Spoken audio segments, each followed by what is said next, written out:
ஆண்டவரும் இரட்சகருமாகிய இயேசுவின் இனிய நாமத்தில் ஒவ்வொருவருக்கும் அன்பான வாழ்த்துதல்கள். கர்த்தருடைய மாறாத கிருபை உங்கள் ஒவ்வொருவரையும் தாங்கி பலப்படுத்தும் என்று நம்புகிறேன். இந்த நாளிலேயும் வேதத்திலே ஒரு சத்தியத்தை குறித்து நாம் தியானிப்போம். ஜீவ விருட்சம் என்று சொல்லி வேதத்திலே ஒரு வார்த்தை போடப்பட்டிருக்கிறது. ஆதியாகமத்தின் புத்தகம் 2ஆம் அதிகாரம் 9ஆம் வசனத்தை வாசிக்கிற போது, கர்த்தர் மனுஷனை உண்டாக்கும் முன்பதாகவே ஒரு தோட்டத்தை ஏற்படுத்தி அதிலே ஒரு ஜீவ விருட்சத்தை வைத்தார் என்று போட்டிருக்கிறது. God planted a tree of life. மனுஷன் பாவம் செய்து தேவனுக்கு விரோதமாய் அவரை விட்டு விலகின பொழுதோ, ஆதியாகமம் 3ஆம் அதிகாரம் 22 முதல் 24 வசனங்கள் இப்படி சொல்லுகிறது. தேவன் அந்த ஜீவ விருட்சத்தை அடையாதபடிக்கு மனுஷனை புறம்பே தள்ளி அதற்கு ஒரு காவலை வைத்தார் என்று. அதன் பிறகு மனுஷன் அந்த ஜீவ விருட்சத்தை அணுக முடியாதபடி ஆனது. Literally there was a tree of life. ஆனால் தொடர்ந்து வேதத்தை தியானிக்கிற போது சில காரியங்களெல்லாம் மனுஷனுக்கு ஜீவ விருட்சம் என்று வேதத்திலே எழுதியிருக்கிறது. உதாரணமாக நீதிமொழிகளின் புத்தகம் 15ஆம் அதிகாரம் 4ஆம் வசனத்தை வாசிக்கிற போது வேதம் சொல்லுகிறது, ஆரோக்கியமான நாவு ஜீவ விருட்சம். A gentle tongue is a tree of life. ஆரோக்கியமான நாவு. பிரியமானவர்களே, பொதுவாக நாம் சரீர ஆரோக்கியத்தை குறித்து பேசுகிறோம். ஆனால் சரீரத்திலேயே ஒரு முக்கியமான ஆரோக்கியம் அடைய வேண்டிய, ஆரோக்கியத்தோடு இருக்க வேண்டிய ஒரு அவயவம் என்னவென்று சொன்னால் அது நாவு என்று வேதம் நமக்கு அருமையாய் எழுதியிருக்கிறது. ஆரோக்கியமான நாவு. ஒருவேளை இதை குறித்து நாம் நினைக்காதிருக்கலாம், ஜெபிக்காதிருக்கலாம். ஆனால் இன்றைக்கு வேத சத்தியம் நம்முடைய கண்களை தெளிவிக்கிற போது ஆரோக்கியம் பெற வேண்டிய ஒரு அவயவம் என்னவென்றால் முக்கியமாக அது நாவு என்று வேதம் சொல்லுகிறது. இந்த ஆரோக்கியமான நாவு நமக்கு இருக்குமானால் அது ஜீவ விருட்சம். It is a tree of life. காரணம், இந்த வார்த்தைகளினால் இந்த நாவு ஆரோக்கியமாக இருந்தால் ஆரோக்கியமான வார்த்தைகள் புறப்படும். வேதத்தின் வெளிச்சத்திலே யாக்கோபின் நிருபம் 3ஆம் அதிகாரத்தை வாசிக்கிற போது வேதம் இப்படி சொல்லுகிறதை நாம் பார்க்கலாம். நாவை குறித்து வேதம் சொல்லுகிற சத்தியத்தை நாம் தியானிப்போம். பிரியமானவர்களே, யாக்கோபு நிருபம் 3ஆம் அதிகாரம் 5ஆம் வசனம் 6ஆம் வசனம் இப்படி சொல்லுகிறது, அப்படியே நாவானது சிறிய அவயமாயிருந்தும் பெருமையானவைகளை பேசும். பாருங்கள், சிறிய நெருப்பு எவ்வளவு பெரிய காட்டை கொளுத்தி விடுகிறது.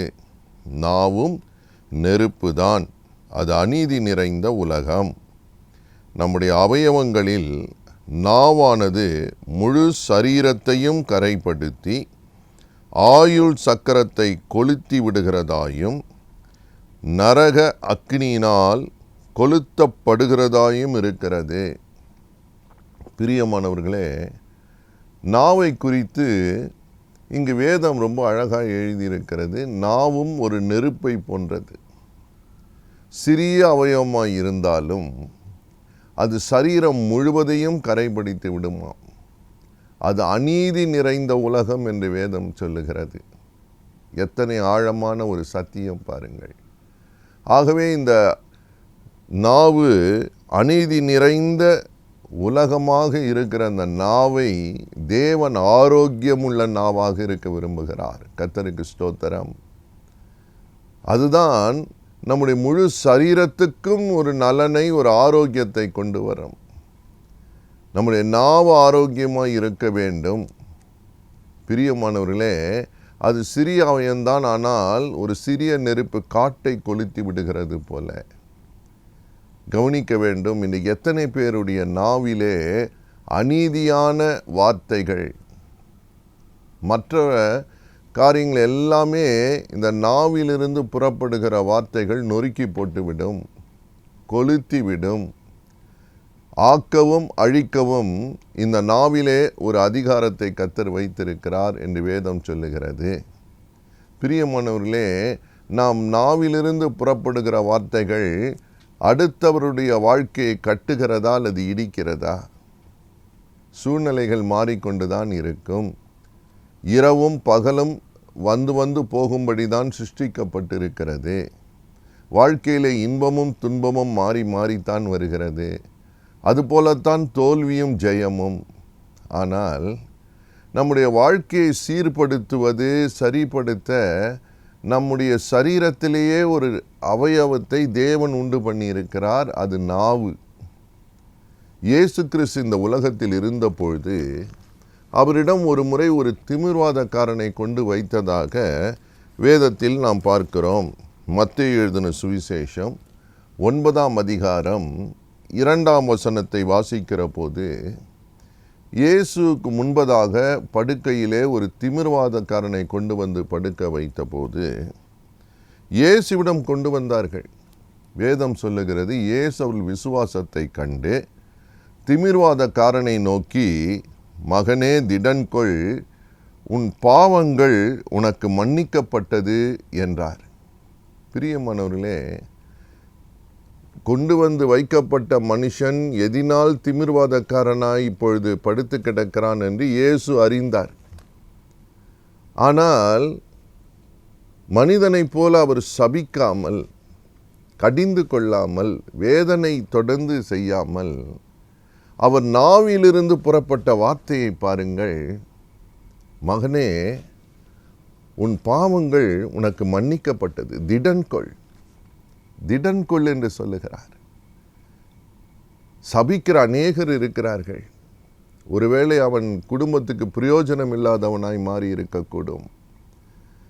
ஒருவேளை அவன் இன்றைக்கு செயல்படக்கூடாமல் மற்றவர்களுக்கு பாரமாகி இருக்கக்கூடும்.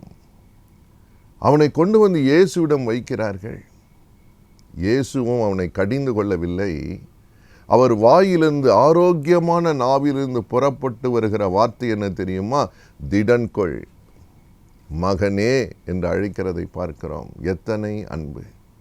ஒரு ஆரோக்கியமுள்ள நாவிலிருந்து புறப்படுகிற வார்த்தைகள் அடுத்தவர்களை கட்ட, திடப்படுத்த செய்ய வல்லமை உள்ளது.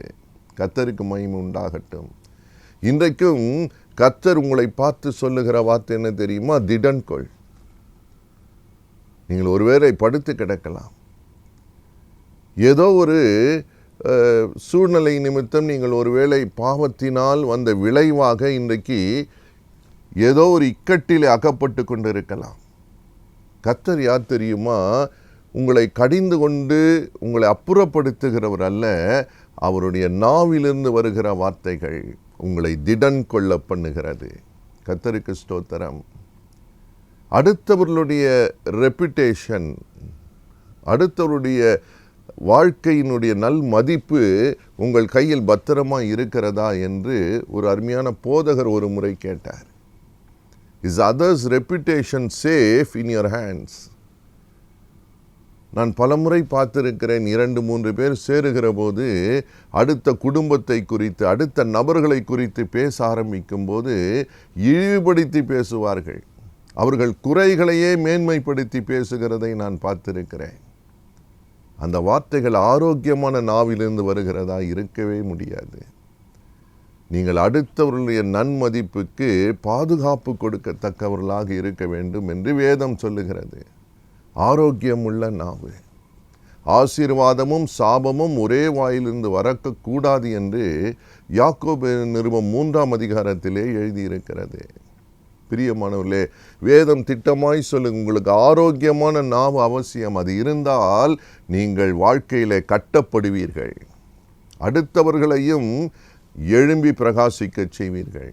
இயேசு அந்த வார்த்தையை சொல்லுகிறார், திடன்கொள், உன் பாவங்கள் உனக்கு மன்னிக்கப்பட்டது. இரண்டாவது அவர் சொல்லுகிற காரியம் பாருங்கள், அந்த மத்தேயு எழுதின சுவிசேஷத்திலே அவனை எழுந்து படுத்தை எடுத்துக்கொண்டு வீட்டுக்கு போ என்று சொல்லுகிறார். 9ஆம் அதிகாரம் மத்தேயு 6ஆம் வசனத்திலே இயேசு சொல்லுகிற வார்த்தை, அந்த திமிர்வாதக்காரனை நோக்கி, நீ எழுந்து உன் படுக்கையை எடுத்துக்கொண்டு உன் வீட்டுக்கு போ. கர்த்தருக்கு மகிமை உண்டாகட்டும். படுத்து கிடக்கிறான், இம்மூவபிள், he cannot recover. கைவிடப்பட்ட நிலைமையிலே கர்த்தர் ஒரு புதிய நம்பிக்கையை தருகிறார். கர்த்தருக்கு ஸ்தோத்திரம். உங்கள் வாயை தேவன் நாவை ஆரோக்கியமாய் ஆக்கட்டும். நம்முடைய நாவை ஆரோக்கியமாக்கும் பொழுது பிரியமானவர்களே, விழுந்து போனதை எழுந்து கட்ட முடியும். நொறுங்கி போனதை திரும்ப சரி பண்ண தேவனுடைய வார்த்தை உங்கள் வாயிலிருந்து புறப்படட்டும். கர்த்தர் அதைத்தான் விரும்புகிறார். இன்றைக்கு அநேக குடும்பங்களிலே கணவன் மனைவியிடையே வருகிற குழப்பங்கள், மன வேறுபாடுகள் வரத்தான் செய்கிறது. ஆனால் பேசப்படுகிற வார்த்தைகள், அந்த நாவிலிருந்து வருகிற வார்த்தைகள் அவர்களை உடைக்கிறதா அல்லது கட்டுகிறதா? ஏன் சில நேரம் தற்கொலைக்கு போய்விடுகிறார்கள்? அடிக்கடி நாம் செய்தித்தாள்களிலே பார்க்கிறோம், தொலைக்காட்சியிலே செய்திகளிலே பார்க்கிறோம், தற்கொலைக்கு போய்விடுகிறார்கள். ஏன் தெரியுமா? அவள் வாயிலிருந்து சொன்ன ஒரு வார்த்தை, நீ தொலைந்து செத்துப்போ. அது மனதை உடைத்து விடுகிறது. போய் உடனே தற்கொலை செய்து கொள்ளுகிறார்கள் என்று பல செய்திகளில் நாம் பார்க்கிறோம். ஆரோக்கியமான நாவை தேவன் விரும்புகிறார். பிரியமானவர்களே, உங்கள் வாழ்க்கையை கட்டி பாவங்களை மன்னித்து எழுந்து உன் வீட்டுக்கு போ என்று சொல்லுகிற நல்ல இயேசுவின் வார்த்தைகள் நம்மையும் பலப்படுத்தட்டும். நாமும் ஆரோக்கியமான வார்த்தைகளை பேச நம்முடைய நாவை தேவனிடத்தில் ஒப்பு கொடுப்போம். ஆண்டவரே, கட்டுகிற ஆசீர்வதிக்கிற வார்த்தைகளாக இருக்கட்டும். என் நாவை ஆரோக்கியப்படுத்தும். கேவலமான வார்த்தைகள், தூஷணமான வார்த்தைகள், மற்றவர்களுக்கு அல்லது நமக்கே பிரயோஜனமில்லாத வார்த்தைகளை நாம் பேச தவிர்ப்போமானால் இன்றைக்கு கர்த்தர் உங்கள் நாவிலே ஒரு அபிஷேகத்தை வைப்பார். பரிசுத்த ஆவியானவர் உங்கள் நாவை தொடட்டும். நாம் ஜெபிக்கலாமா? கர்த்தரிடத்தில் ஒப்புக்கொடுப்போம். உங்களை ஆரோக்கியமுள்ள நாவை தந்து ஜீவ விருட்சமாக கர்த்தர் மாற்றுவார். ஸ்தோத்திரம். ஜெபிக்கலாம். எங்களை நேசிக்கிற நல்ல தகப்பனே, இந்த நாளிலேயும் ஆண்டவரே, இந்த நாவினாலே உடைக்கப்பட்ட வாழ்க்கைகள், உடைக்கப்பட்ட உறவுகளை, வேதனை நிறைந்த சூழ்நிலைகளை நீர் அறிவீரப்பா.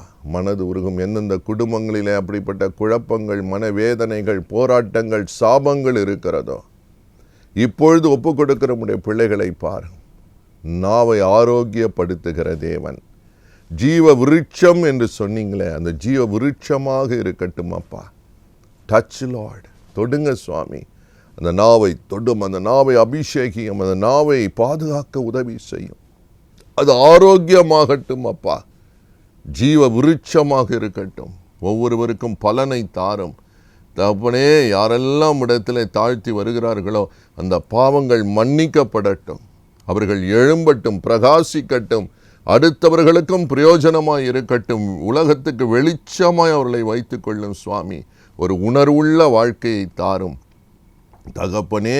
அநீதி நிறைந்த ஒரு நாவுதான், ஆனால் உம்முடைய இரத்தத்தினால் கழுவப்படுகிற போது, உம்முடைய பிரசன்னம் தொடுகிற போது அந்த அநீதியை நீதி உள்ளதாய் மாற்றுகிற நல்ல தேவன் எங்களுக்கு இருக்கிறீர். மனது உருகும் ஆசீர்வதியும். ஒவ்வொருடைய வாழ்க்கையில் இருக்கிற பலவீனங்களை நீக்கி போடுகிற தேவன் இப்பொழுது தொடுங்கப்பா. தொடுங்க ஆண்டவரே. எல்லா தரித்திரமும் நீங்கட்டும், எல்லா சாபமும் நீங்கட்டும், எல்லா சமாதான குறைவுகள் நீங்கட்டும். தேவ வெளிச்சம் பிரகாசிக்கட்டும், பரிசுத்தப்படுத்தும், ஆரோக்கியப்படுத்தும், விடுதலையாக்கும். உம்முடைய நாமத்தை மகிமைப்படுத்தி கொள்ளும். இயேசுவின் இரத்தத்தை தெளித்து ஜெயத்தை ஆசீர்வாதத்தை எடுத்துக்கொள்ளுகிறோம். இயேசுவின் நாமத்தில் நல்ல பிதாவே. ஆமேன். God bless you.